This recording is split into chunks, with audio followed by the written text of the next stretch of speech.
ওম নমঃ শিবায়। বন্ধুরা কেমন আছেন সকলে? আশা করি সকলে খুব ভালো আছেন।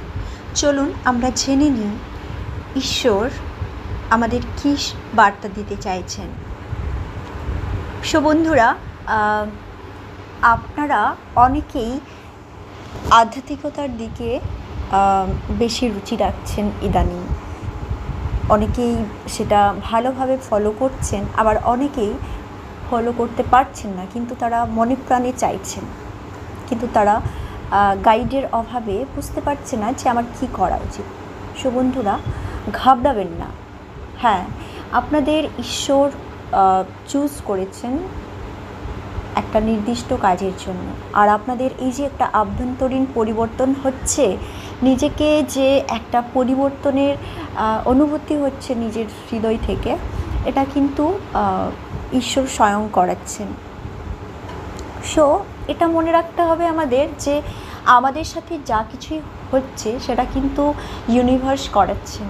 আমরা কিন্তু কিছুই করি না। কার সাথে আমাদের দেখা হবে, কার সাথে কথা হবে, আমরা কখন কী করব, সব কিছুই কিন্তু ইউনিভার্স মেনটেন করে থাকেন।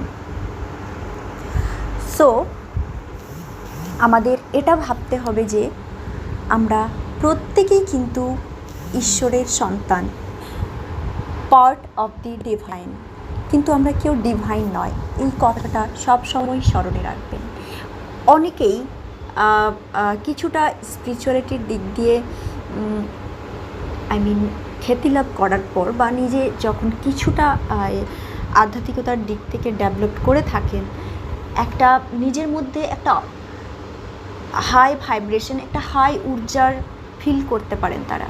মানে সেই সময়টা হতে পারে সে একটা ভালো দিকে যাবে, না হলে সে হয়তো সেটার ভ্রম যেটাকে বলা হয়।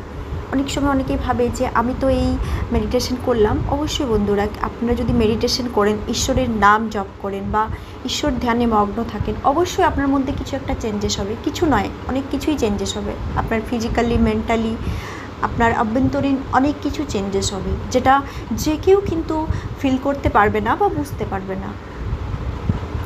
তাহলে কি দেখে আমরা, বা কি অনুভূতি হলে আমরা বুঝতে পারবো যে আমাদের আধ্যাত্মিকতার উন্নতি হচ্ছে?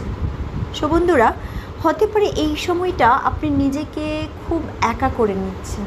মানে বাইরের পরিবেশের সাথে আপনি ঠিকঠাক নিজেকে মেলাতে পারছেন না। আপনি সবসময় নিজেকে চার দেওয়ালের মধ্যে আটকে রাখছেন এবং খোঁজ করছেন।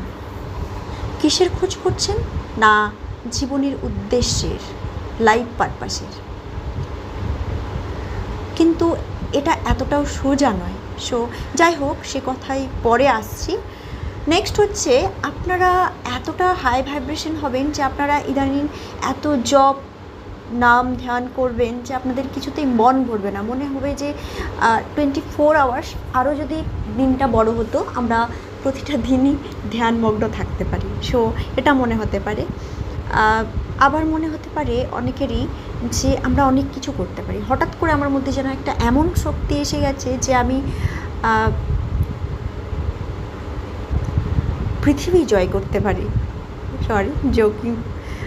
সরি বন্ধুরা, এতটা ভাববেন না, এটা জাস্ট আমি কথার কথা বললাম। মানে আপনার মধ্যে একটা ঊর্জা ফিল হবে, যে মনে হবে যে হ্যাঁ সত্যি আমার মধ্যে একটা কিছু ব্যাপার ঘটছে।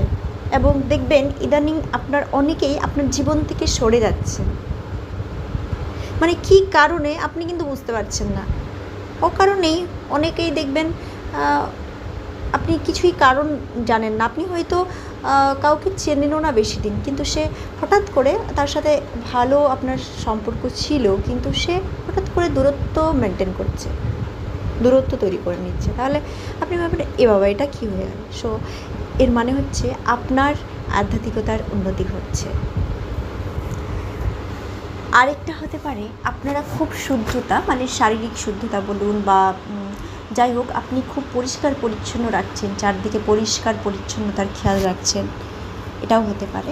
নেক্সট হতে পারে, অযথা আপনার ফ্যামিলির সাথে বা অন্য কারো সাথে আপনার মানে অল্পতেই কথা কাটাকাটি হয়ে যাচ্ছে, ঝগড়া শুরু হয়ে যাচ্ছে। মানে ঠিক ঝগড়া বলবো না, একটা আপনার টোনটা আলাদা হয়ে যাচ্ছে। অনেকেই ভুল বুঝছে আপনাকে, ভাবছে যে এ কীরকম যেন। সো আপনি কিন্তু তাদের বোঝাতে পারছেন না যে আমি আসলে এরকম নয়। সো এটাও কিন্তু একটা স্পিরিচুয়ালিটির একটা সাইন। সো আপনাকে বুঝতে হবে। সো বন্ধুরা, এই সময় স্পিরিচুয়ালিটি কিন্তু এতটাও সোজা নয়। এটা যেমন প্রকাশ হয় তেমন কিন্তু আমাদের পজিটিভিটিটা মানে তাকে মেনটেন করতে হয়। তাকে নেওয়ার ক্ষমতা কিন্তু সবার থাকে না। দেখবেন সবাই কিন্তু স্পিরিচুয়ালিটি শুরু করলেও শেষ করতে পারে না। সো যারা টিকে থাকতে চাইছেন তারা কিন্তু খুবই সাবধান। সবসময় নিজের 7 চক্র মানে আমাদের শরীরে যে 7টি চক্র আছে সেই চক্রকে ব্যালেন্সে রাখতে হবে, সমতা বজায় রাখতে হবে। তাহলেই কিন্তু আপনি রাইট পথে, সঠিক পথে এগোতে পারবেন। মানে স্পিরিচুয়ালিটির যে শেষ পর্যন্ত জানি না কতজন যায়, তবে আপনারা যেতে পারবেন অনেকটা আর কি। সো এগুলো হতে পারে। নেক্সট হতে পারে আপনি যে আপনার কারেন্ট জব, আপনি যে চাকরি করছেন বা যে যাই করেন না কেন, আপনি কারো আন্ডারে যে কাজ করছেন ওটা কিন্তু আপনি আর পছন্দ করছেন না। আপনি চাইছেন নিজের কিছু করতে। সো কাজ তো করতে হচ্ছে আপনাকে টিকে থাকার জন্য, কিন্তু আপনার আদপেই ইচ্ছে নেই, এটাও হতে পারে। অনেকে আপনাকে পাগল ভাবছে, বন্ধুরা ভাবছে যে এত সুন্দর জব ছেড়ে দিচ্ছ বা এখানে মন নেই কেন। সো যাই হোক, আপনারা কিন্তু এটাও একটা হতে পারে আপনার স্পিরিচুয়ালিটির দিকে আপনি যাচ্ছেন, এবং এটা কেউই কিন্তু বুঝছে না। অবশ্যই বুঝবে তারাই যারা এই পথে রয়েছেন। সো বন্ধুরা, এই হচ্ছে সাইন। সো এবার বলি, আমরা কেন আমাদের জীবনের খোঁজ, মানে ঈশ্বরের কাছে কেন আমাদের সমর্পণ। সো নিজেকে সমর্পণ না করলে আমরা কখনোই উপরে উঠতে পারবো না। সো গুরুর কাছে সমর্পণ বলে না, আমরা যখন পড়তে যাই আমরা ঈশ্বরের কাছে সব কিছু নিজেকে সমর্পণ করে দিই যে স্যার আমাদের শেখান। তাহলে প্রথমেই যদি আমরা বিনয়ী, নম্র, ভদ্র হয়, তাহলে শিক্ষকরা আমাদের সবসময় তাদের ভালো শিক্ষা দিয়ে থাকেন। মানে টিচার সবসময় চায় যে উনি যতটা জানেন তার থেকেও উনি কিন্তু চেষ্টা করেন যে হ্যাঁ আরও বেশি কিছু দেওয়ার। আর দেখবেন আজকাল তো শিক্ষক এবং ছাত্রের মধ্যে যে একটা বন্ডিং, সেটা কিন্তু আজকাল খুব একটা দেখা যায় না। বাট যাই হোক, সমর্পণ জরুরি। সো ঈশ্বর আমাদের কাছে কিন্তু সব থেকে বড় শিক্ষক। হ্যাঁ, অবশ্যই বাবা মা আমাদের বড় শিক্ষক, কারণ ঈশ্বরেরই কিন্তু সেটা পাঠানো। সো ঈশ্বরের আমরা সবাই সন্তান। আমরাও, আমাদের বাবা মাও, আমাদের পূর্বজ মানে আমাদের যতজনই রয়েছে না কেন, আমরা যখন থেকে মানুষের সৃষ্টি, আমরা সবাই কিন্তু ঈশ্বরের সন্তান।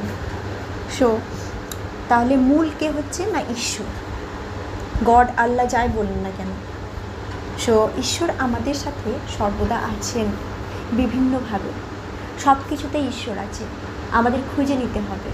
এবং লাইফ পারপাস, জীবনের উদ্দেশ্য খুঁজতে হলে ঈশ্বরের সান্নিধ্য অবশ্যই জরুরি, এবং নিজেকে পুরোপুরি সমর্পণ করে দেওয়াটাই উচিত। তাহলেই কিন্তু আপনি জীবনের উদ্দেশ্যের সঠিক পথে এগোতে পারবেন।